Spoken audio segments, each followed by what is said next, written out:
प्रधानमंत्री नरेंद्र मोदी ने अपने जापान दौरे में कहीं ना कहीं सबको जोश से भर दिया। अब से कुछ देर पहले टोक्यो में उन्होंने जापानी सीईओ और भारतीय सीईओ जो इंडस्ट्रियलिस्ट की जो टीम गई है उनके बीच उन्होंने बातचीत की, भाषण दिया, जिसमें उन्होंने कई अहम बातें की और अपना जो पॉजिटिव रुख है वो अब उन्होंने सामने रखा।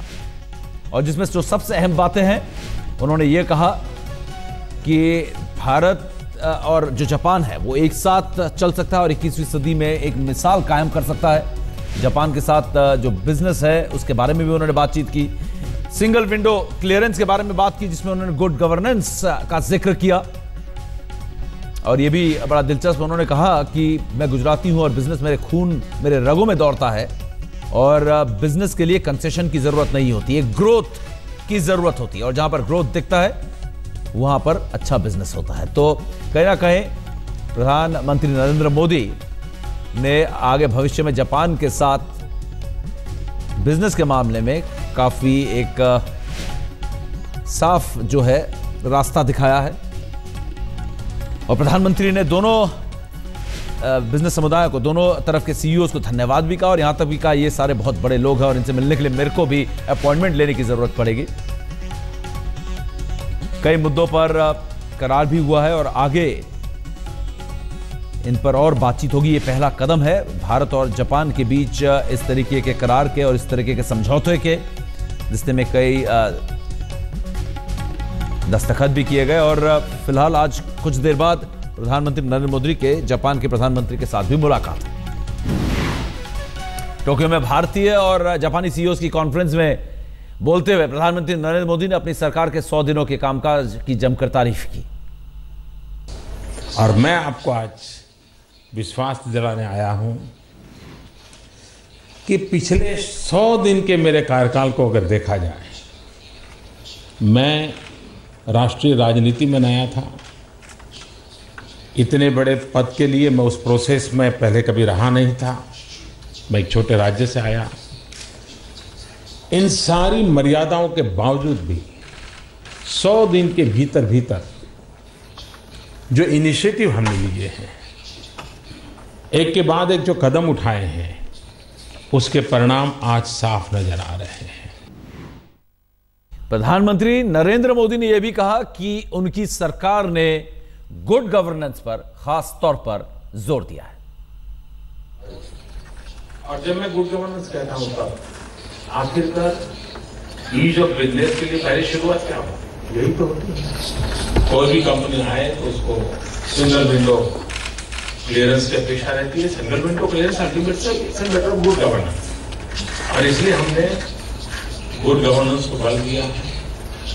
उसी प्रकार से प्रोसेस स्पीड कैसे हो, ऑनलाइन प्रोसेस को बल कैसे मिले, गवर्नेंस में टेक्नोलॉजी का इंपॉर्टेंस कैसे बढ़े, उस पर हमने बल दिया है। कई ऐसे पेंडिंग सवाल मुझे याद है। मैं जब 2012 में यहाँ आया तो मेरे सामने कुछ बातें रखी गई थी। तब तो मेरे कार्यक्षेत्र में वो विषय नहीं था, लेकिन तब भी मुझसे अपेक्षाएं की जाती थी, मोदी जी ये करिए, जब वो मसले तो भारत सरकार के थे। लेकिन शायद आप लोगों को कुछ अंदाज होगा कि आपने 2012 में से मुझे लिस्ट देना शुरू कर दिया। प्रधानमंत्री ने दोनों देशों के बीच कई मोर्चों पर सहयोग पर भी जोर दिया। उन्होंने यह भी बताया कि पिछले कुछ महीनों से पीएमओ के साथ मिलकर जापानी लोगों का दल काम कर रहा है। हम लोग जापान में जो मैनेजमेंट सिस्टम है उसके रिफॉर्म में कर्जाई सिस्टम को बड़ा महत्व देते हैं। आपको जानकर के खुशी होगी, मैंने आते ही मेरे पीएमओ को और एफिशिएंट बनाने के लिए और प्रोडक्टिव बनाने के लिए कर्जाई सिस्टम से कंसल्ट करके उनको मैंने इंजेक्ट किया है। और ऑलरेडी मेरे यहाँ पिछले 3 महीने से लगातार भिन्न भिन्न डिपार्टमेंट की ट्रेनिंग चल रही है। तो जापान की जो एफिशिएंसी लेवल है वो एटलीस्ट शुरू में मेरे पीएमओ में कैसे आए, उस पर मैं लगातार 3 महीने से काम कर रहा हूँ और अपनी एक टीम मेरे यहाँ काम कर रही है। प्रधानमंत्री नरेंद्र मोदी ने एक और अहम बात की कि भारत का जो सबसे बड़ा वर्ग है वो युवाओं का है। इस बारे में उन्होंने क्या कहा, यह भी आपको सुनाते हैं। मैं और एक विषय पे जाना चाहता हूं। आप जानते हैं भारत दुनिया का सबसे युवा देश है। 65% पॉपुलेशन बिलो 30 एज ग्रुप की, और 2020 में पूरे विश्व को जो वर्कफोर्स की जरूरत है, अभी से मैपिंग करके ग्लोबल वर्कफोर्स की जो रिक्वायरमेंट है उसकी पूर्ति करने के लिए हम स्किल डेवलपमेंट पर बल देना चाहते हैं, ताकि 2020 में हम ग्लोबल वर्कफोर्स की रिक्वायरमेंट को विकसित करने में भारत बहुत बड़ी भूमिका निभाएगा। प्रधानमंत्री नरेंद्र मोदी के जापान दौरे का आज तीसरा दिन है। आज मोदी और जापान के प्रधानमंत्री शिंजो एबे के बीच शिखर वार्ता होगी। उम्मीद की जा रही है कि दोनों देशों के बीच कई मुद्दों पर समझौते होंगे, लेकिन उससे पहले मोदी सबसे पहले शिक्षा के मंदिर में पहुंचे और जापानी शिक्षा व्यवस्था के बारे में ढेरों जानकारी हासिल की। नरेंद्र मोदी ने ऐलान किया कि 21वीं सदी एशिया की है।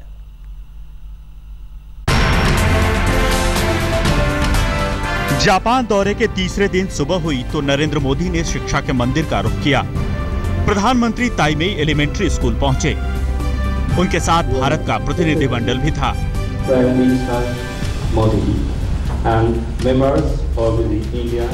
ताइमेई स्कूल ने भारत के प्रधानमंत्री का दिल से स्वागत किया।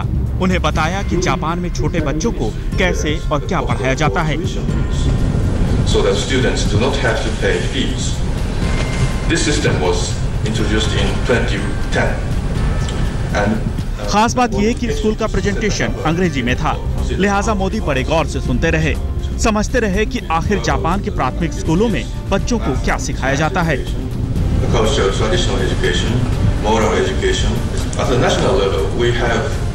प्रेजेंटेशन खत्म हुआ तो सवालों का सिलसिला शुरू हुआ। भारत के प्रधानमंत्री ने जापानी शिक्षाविदों से पूछा कि स्कूलों के सिलेबस कैसे होने चाहिए। कि स्कूल सिलेबस के लिए आप पब्लिशर को इनवाइट करते हैं और वे अपना स्कूल बेस्ड सिलेबस बना करके आपके सामने रखते हैं। सिलेबस के बाद प्रधानमंत्री ने परीक्षा व्यवस्था के बारे में जानने की कोशिश की। स्कूल और पेरेंट्स इन दोनों का कभी मिलना, कभी बातचीत, स्टूडेंट के संबंध में पेरेंट्स को इन्फॉर्म करना, उनका इन्वॉल्वमेंट मैकेनिज्म। नरेंद्र मोदी ने एक के बाद एक कई सवाल दागे और जब जवाब से संतुष्ट हो गए तो ऐलान किया कि 21वीं सदी एशिया की है, लिहाजा भारत और जापान को मिलकर आगे आना चाहिए। सारा विश्व इस बात को मानता है कि 21वीं सदी एशिया की सदी है, और अगर 21वीं सदी एशिया की सदी है तो हम एशियन कंट्रीज ने अपने आप को इतनी बड़ी जिम्मेवारी के लिए प्रिपेयर किया है क्या? और अगर हम प्रिपेयर करना चाहते हैं तो एक बात है कि हम एशियन कंट्रीज में अड़ोस पड़ोस के देशों की भाषाओं को अच्छे ढंग से सीखना समझना होगा। शिक्षा के क्षेत्र में जापान भारत की मदद कैसे करे, मोदी ने इसका भी रास्ता बताया। बोले, भारतीय छात्रों को ऑनलाइन जापानी भाषा सिखाओ। हम भारत में स्कूलों में जापानी लैंग्वेज सिखाने के लिए प्रयास कर रहे हैं। हमारे यहाँ जो सीबीएसई स्कूल्स हैं उसमें अभी जापानी क्लासेस शुरू की है, लेकिन हमें जापानी लैंग्वेज के टीचर्स की बहुत कमी पड़ रही है। तो मैं यहाँ के एजुकेशन डिपार्टमेंट को और शिक्षा क्षेत्र के सभी मित्रों को निमंत्रण देता हूँ कि आप भारत में जापानी लैंग्वेज सिखाने के लिए आइए। शिक्षा के मंदिर से निकलने के बाद नरेंद्र मोदी दोनों देशों के बीच व्यापार, कारोबार, सुरक्षा और कूटनीति के रिश्तों को मजबूत करने की जद्दोजहद में जुटे। विदेश मंत्री से मुलाकात की।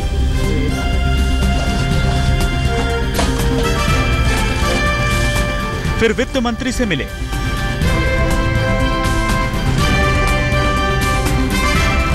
और फिर जापानी कारोबारियों को संबोधित किया। आज टोक्यो में नरेंद्र मोदी की जापान के प्रधानमंत्री शिंजो आबे के साथ शिखर वार्ता होगी, जिसमें दोनों के बीच कई मुद्दों पर समझौते की उम्मीद है। लेकिन शिंजो आबे के साथ मुलाकात से पहले मोदी कई दूसरे मंत्रियों और व्यापार उद्योग जगत की हस्तियों से भी मुलाकात करेंगे। सुबह 11:30 बजे अलास्का पैलेस में आधिकारिक स्वागत समारोह। दोपहर 1:30 बजे जापानी पीएम शिंजो एबे के साथ बैठक। दोपहर 2 बजे प्रतिनिधिमंडल स्तर की वार्ता। दोपहर 3 बजे साझा प्रेस कॉन्फ्रेंस।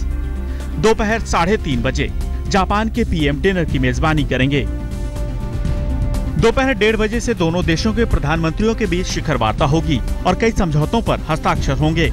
यानी भारतीय समय के मुताबिक दोपहर के करीब 3 बजे ये साफ हो जाएगा कि भारत से जापान को क्या मिला, और ये भी साफ हो जाएगा कि अच्छे दिन वाया जापान कैसे आएंगे। गौरव सावंत, टोक्यो, आज तक। भारत और जापान के बीच होने वाली शिखर वार्ता पर पूरी दुनिया की नजरें टिकी हुई हैं। वजह यह है कि दोनों देशों के बीच कुछ ऐतिहासिक समझौते के कयास लगाए जा रहे हैं। जापान भारत के साथ 2+2 सिक्योरिटी फ्रेमवर्क समझौता कर सकता है। भारत दुनिया का 5वां देश होगा जिसके साथ जापान ने यह समझौता किया है। शायद यही वजह है कि चीन परेशान हो गया है और जापान पर चीन और भारत के रिश्तों में दरार डालने का आरोप लगा रहा है।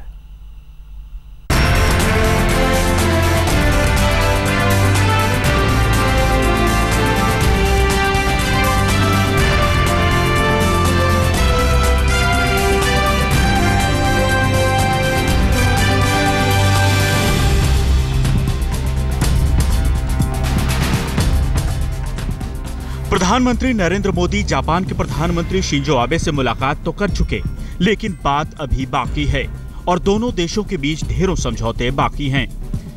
भारत और जापान के बीच रिश्तों की नई सुबह बाकी है।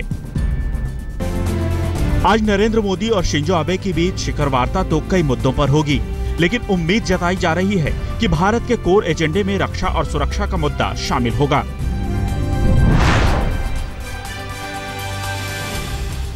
भारत और जापान के बीच एक ऐसा करार होने की उम्मीद है जिस पर पूरी दुनिया की नजरें टिकी होंगी। उम्मीद की जा रही है कि नरेंद्र मोदी और शिंजो आबे की बातचीत के दौरान 2+2 सिक्योरिटी फ्रेमवर्क को लेकर समझौता होगा। समझौते के मुताबिक दोनों देशों के विदेश सचिव रक्षा और सुरक्षा को लेकर भविष्य का खाका तैयार करेंगे। समझौते के बाद जापान की मदद से भारत में रेयर अर्थ बनाया जाएगा और फिर उसे जापान निर्यात किया जाएगा। अब तक जापान ने सिर्फ अमेरिका, फ्रांस, रूस और ऑस्ट्रेलिया के साथ 2+2 सिक्योरिटी फ्रेमवर्क समझौता किया है। जापान से भारत की दूसरी उम्मीद अमेरिका की तरह एटमी करार की है। 2008 में अमेरिका से जो करार हुआ था उसके तहत अमेरिकी कंपनियों को भारत को परमाणु ईंधन, तकनीक और संयंत्र बेचने की छूट है। हालांकि जापान के साथ एटमी करार को लेकर अभी कुछ अड़चनें बाकी हैं। भारत ने परमाणु अप्रसार संधि पर दस्तखत नहीं किया है, जबकि जापान स्पष्ट गारंटी चाहता है। हालांकि मोदी सरकार बनने के बाद से जापान की चिंता दूर करने की भरपूर कोशिश हुई है, लेकिन जापानी पीएम शिंजो आबे परमाणु करार पर हस्ताक्षर करेंगे ये शिखर बैठक के बाद ही पता चलेगा, क्योंकि जापानी अधिकारी अभी चुप्पी साधे हुए हैं। जो जिन देशों ने अभी तक एनपीटी वगैरह में हस्ताक्षर नहीं किए हैं उनके प्रति थोड़ी बहुत कड़ापन है, लेकिन इसका ये मतलब नहीं कि वो हमारे दुश्मन हैं, ये हमारा विरोध करते हैं, लेकिन समर्थन नहीं कर सकते हैं। ये बीचों बीच का है। आबे चाहते हैं कि समर्थन करें, परंतु उनको जापान को समय लगेगा, जिसमें हमें इसे समझना चाहिए और कुछ चिंताजनक बात नहीं है, घबराना नहीं चाहिए। लेकिन बाकी आर्थिक क्षेत्र में बिल्कुल जो भी कहें, जो भी हमारे वो पूर्ण सहायता देने को तैयार है। यात्रा शुरू करने के पहले जापानी मीडिया से बात करते हुए नरेंद्र मोदी ने अपना एजेंडा साफ कर दिया था। उन्होंने कहा था कि वक्त आ गया है कि हम जापान की बदलती नीतियों में डिफेंस तकनीक और उपकरणों को लेकर नई संभावनाओं की तलाश करें। मतलब ये कि नरेंद्र मोदी और शिंजो आबे के बीच 2+2 सिक्योरिटी फ्रेमवर्क और परमाणु करार के अलावा और भी कई अहम मुद्दों पर समझौते की उम्मीद है। माना जा रहा है कि दोनों देशों के बीच बड़ा रक्षा सौदा हो सकता है।